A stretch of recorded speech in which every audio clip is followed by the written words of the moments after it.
Enneagram comes from the Greek, the particle ennea, which means 9, and gram, which is something written or in a graph.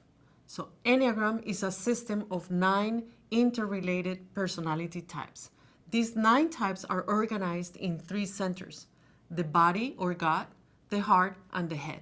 The human species has come to where we are today because we operate with 3 instincts: survival, self-preservation, sexual, and social instinct.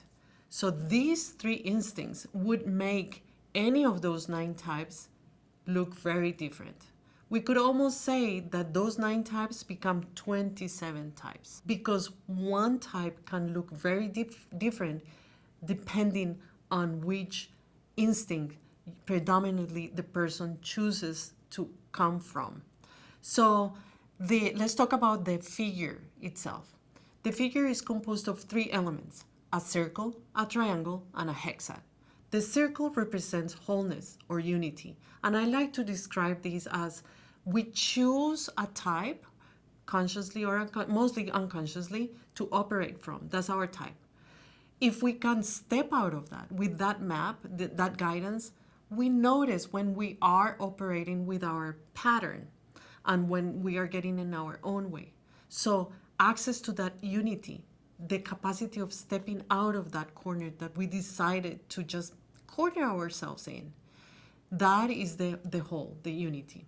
Then the triangle represents the energies at force at all times: an active energy, a receiving energy, and a reconciling energy.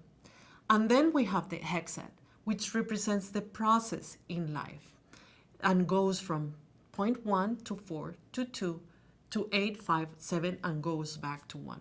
One cool thing, go and divide it 1 by 7 and come back and tell us what the result is.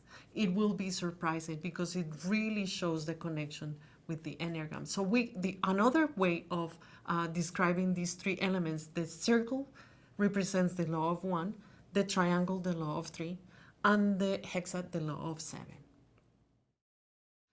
Are you curious about your Enneagram type? Do you want to know more about how to use this map to orient you in your life, personally, professionally, or in your relationships? Join us in conversation or drop us a line.